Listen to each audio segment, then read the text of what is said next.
खूप कमी लोक आहेत ज्यांना त्यांची कलाला घेऊन करिअर करता येतं. तर जरा त्या प्रवासाबद्दल आम्हाला सांगा. माझं पूर्ण शिक्षण हे BSc फिजिक्समध्ये झालं हं, आणि मला आवड होती कलेमध्ये. पण आपल्याकडे कसं आहे की सायन्स साईडला जा, मग तिकडून मग काहीतरी BSc वगैरे कर आणि मग इंजिनियर हो आणि मग तुला जॉब करायला लागतील. पण मला बेसिकली कलेमध्ये यायचं होतं. मग BSc झाल्यानंतर मी पुण्यामध्ये मल्टीमीडियाचा कोर्स केला, ज्याच्यामध्ये graphic designs, animation, 3D max, Maya अशी सॉफ्टवेअर शिकवली गेली. ओके. मग त्याच्यानंतर मी IT कॉलेजमध्ये ग्राफिक डिझायनर आणि वेब डेव्हलपमेंटमध्ये कामाला लागलो. हं, पण तरीसुद्धा मला ते सॅटिस्फाय वाटत नव्हतं जॉब करणं. आणि मग मी 1-1.5 वर्ष जॉब केल्यानंतर माझ्या मित्रांनी मला सजेस्ट केलं होतं की आर्ट आर्ट फील्डमध्ये काम करताना CNC आणि लेझर कटिंगचा वापर खूप चांगला होतो. हं. मग जे कोण माझे मित्र होते त्यांना मी भेटलो आणि त्याच्यापासून मग थोडीशी प्रेरणा घेतली या कामासंदर्भात आणि जॉब स्किप केला. आणि 2011 साली आर्ट इफेक्ट स्टुडिओ नावाने मी हा व्यवसाय चालू केला. त्याच्यामध्ये पहिलं मी लेझर कटिंगचं मशीन आणलं. मग त्याच्यामध्ये वेगवेगळ्या डिझायनर कटिंग्स त्या मशीनवर केल्या जातात.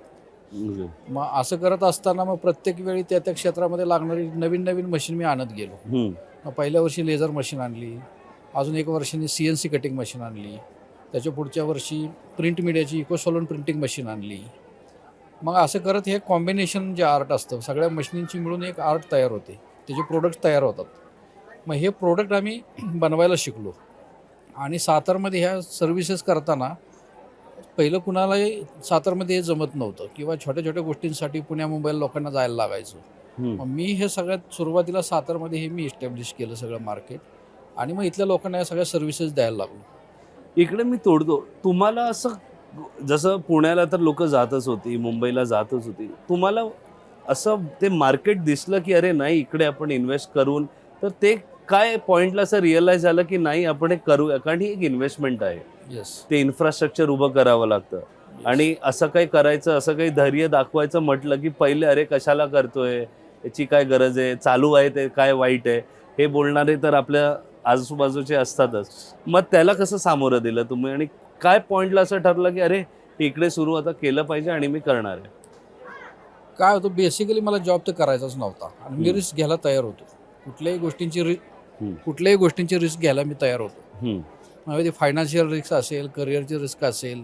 मी म्हटलं होतं की हे आपल्याला ह्यामध्ये करायचं आहे सगळं करिअर. मग त्यावेळी जसं मी तुम्हाला म्हटलं की सातारमध्ये या कोण सुविधा देत नव्हतं आणि मला हे मार्केट पूर्ण ओपन दिसत होतं सातारमध्ये. कारण सगळे architectures, interior designers, contractor, infrastructure industry आहे. सातारा हा आता डेव्हलप होत चालला आहे. त्याच्यामुळे मार्केट्स खूप खूप मोठं आहे. हं. मग एकाच लाईनमध्ये जसं जसं आपण कमांड मिळवत जाऊ त्या गोष्टींवर, तसा तसा रेफरन्स कस्टमर आमचा खूप वाढत गेला. आणि मग तो कॉन्फिडन्स यायला लागला, की आता पुढची मशीन आपण 10 लाखाची असेल तर घेऊ शकतो. त्या मशीनवर आपण काम मार्केटमध्ये देऊ शकतो. हं. अशा दरवर्षी आम्ही अशी इन्व्हेस्टमेंट करत गेलो आणि त्या सगळ्या योग्य ठिकाणी लागल्या. म्हणजे आम्हाला त्या त्या मशीनमधून त्याचा रेव्हेन्यू जनरेट व्हायला लागला. आणि मग आमची पूर्ण कमांड आल्यानंतर आता आम्ही ब्रँडिंग क्षेत्रामध्ये सातारमधलं आम्ही सगळ्यात मोठं काम करतोय आता.